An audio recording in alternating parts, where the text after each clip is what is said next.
So Caitlin Clark had one of the most historic weeks/months in the history of the WNBA.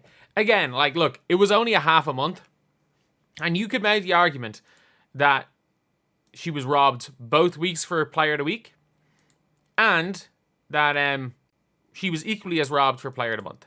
She had the most historic 8-day period in the history of the WNBA. For regular season, that is.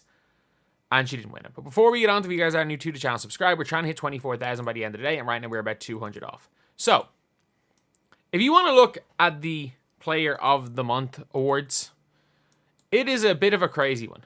It is genuinely a bit of a crazy one because there is absolutely no way that Caitlin Clark did not deserve to win. I'm just putting it out there. And by the way, I think Breanna was great. If you were to give one of them each one, if you were to give each of them one award, it wouldn't have been the end of the world. But if somebody deserved to win both, it was Caitlin Clark. So for comparison, Caitlin Clark are given the Pity Award of Rookie of the Month. And this was after, by the way, losing out on Player of the Week and Rookie of the Week. She is the only person in the history of the WNBA to average 20 and 10 for a month. She's the only person to average 20 and 10 for a week and not win Player of the Week. So, the records. Only person to ever average 20 and 10 for the month. She has already set the career record in 20 and 13 assist games. For the career record was 2. Caitlin Clark did it 3 times in 8 days. She set that record. She also set the record for most points contributed over in a game of 66, as in point scores and assists. So most points responsible for. She set the record for most average points responsible for per game for a month. And also, if you guys don't know, she had a she had a better assist to turnover ratio than Sabrina Ionescu. So if you want to say, the turnovers, she had a better assist to turnover ratio than the person who won it. Sabrina, for the month, averaged 3 points more. Averaged 8 assists less and 1.5 rebounds less on worst true shooting. Okay, yeah, her team won. But then why the hell did Angel Reese win Player of the Week last week? If team record, like I'm doing the pose right now, you can't see because the camera's cut off, that Caitlin Clark's doing right now. If team record matters, then why did Angel Reese win Player of the Week last week? So it's cool when Angel Reese can win Player of the Week. She can win Player of the Week when her team loses. But Caitlin Clark can do everything and her team loses, and she can't win anything because she loses. And also at the same time, you might be saying she also set the rookie record for triple-double. She is the only person, I don't know what the numbers are, I think it's like 400, 200, 200 or something. I think I'm off with that number. Or is it 400, 150, 200? But whatever her total stats between points, rebounds, assists, steals, and blocks, no one in the history of the WNBA has ever done that in a season. She's done it with 15 games to go in her rookie season. With 15 games to go in her rookie season, she has broken a all-season record that no one has ever done it before. She has broke, in the last week, I think she broke 4 or 5 all-time records. 4 or 5 all-time records. It's mad. And also, I forgot. Not that she just broke an all-time assist record, or all-time assist in a game record. And by the way, she also broke the all-time assists per game over a month, and the all-time assists per game over a week. She broke all of them. She has also broke most assists ever in a half, and was one off most assists ever in a quarter. And if you guys don't think it's impressive, it's she only broke the record by 1. It was a fake record. It was in the bubble. The real record with fans there, not in a bubble, is 16. She broke it by 3. She was 1 assist off having the only ever 20 and 20 game.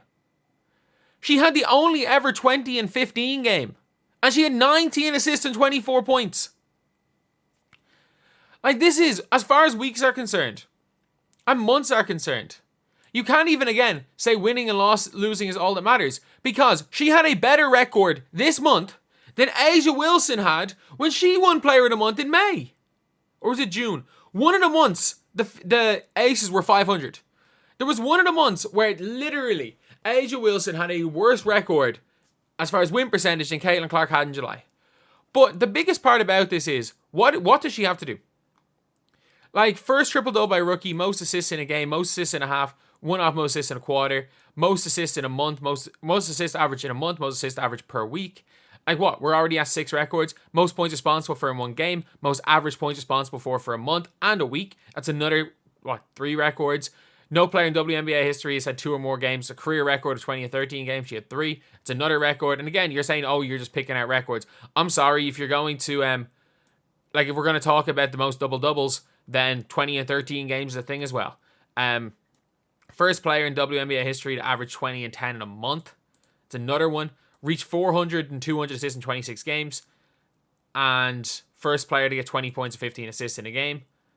She was 13th in points last month, first in assists, first in points responsible for, first in rebounds for a guard, first in blocks for a guard, 15th in the league in steals per game, whereas Breanna was 35th.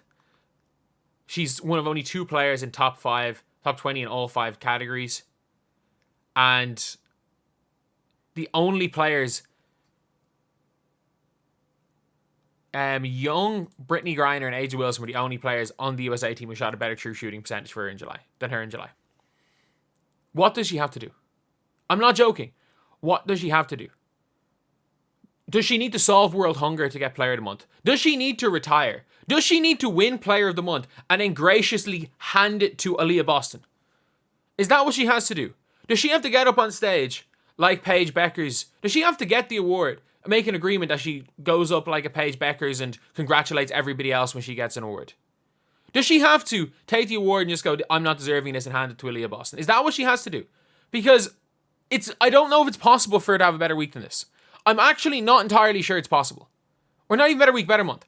I don't know if it's possible. I don't know if it's possible to break 15 records in a month. And the fact is only one of them was an all-time, or 2 of them were all-time rookie records. The first triple-double ever by a rookie. And again, that was in a win against Sabrina Ionescu, who won it over. Make it make sense. Make it make sense. Like, I actually don't think it's possible to have a better month than Caitlin Clark had this month. Like, what could she have done? What more could she have done? Like, it actually doesn't make sense. And, like, if you wanted to give Sabrina one of them and Caitlin one of them, cool.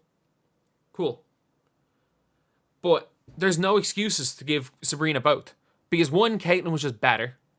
Caitlin broke on multiple all-time records. Sabrina was just really good. And also, you can't even use wins and losses as a factor, because the previous week where Caitlin Clark broke the record with a triple-double, they gave player of the week to Angel Reese because she broke the double-double record, despite the fact that it was one of the most... That was when she got wrapped up by, by Tina Charles to keep the streak going. And, like, that was the stat-padded streak with 5 seconds to go dribbling at the clock. And also the fact that she wasn't even the best player on her team. So if you're going to make it so that you're giving Angel Reese a player of the week because she does something historic, despite the fact she wasn't the best player on her team, then how can you not have someone who broke the guts of 15 WNBA records in a month? Most of them being all-time WNBA records, not even rookie records. And the fact is, for every all-time record she broke, you can also add a rookie to that as well. So you can almost double it. You could probably, if you want to count all-time and rookie records, if you have a record book, I think you could probably find 25 records Caitlin Clark broke last month. I don't know if there's a record Sabrina broke. I genuinely think you could find different things in her stats to say she broke about 25 records. And for anyone saying, oh, the team's not winning, yeah, they're the Indiana Fever. They got the number 1 pick for a reason. You better believe when Aaliyah Boston and Caitlin Clark get a competent coach and some teammates around them that fit their play styles, they're going to win a ring. Or at least be competing. They are probably going to go and win a ring. Once they can get rid of the Christy Sides problem, rid of the Erica Wheeler problem, the Alyssa Smith problem, the lack of defense problem, they find a player that can actually shoot instead of giving a max contract to Katie Lou Samuelson. They get rid of the Lynn Dunn problem, and they get rid of their owner thinking it's a tax write-off problem. And maybe he's making some money, so he might actually put in some effort into this team.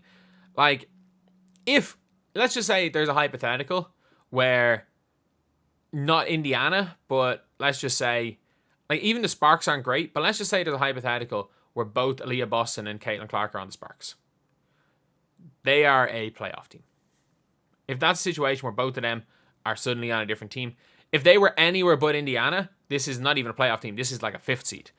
Anyone but Indiana, they're a 5th seed. The problem is that you've got two unbelievable players dragging the most incompetent franchise in American professional sports to the playoffs. So that also has to be seen. And also, you can also take into account that up until this month, the Indiana Fever had been 3 years since they beat a team above 500. They beat the Mercury. They beat the Mercury again. They beat the what's the names? The Liberty. And they beat the Lynx. They beat 4. In 3 years, they didn't beat any. And in 1 month, they beat 4.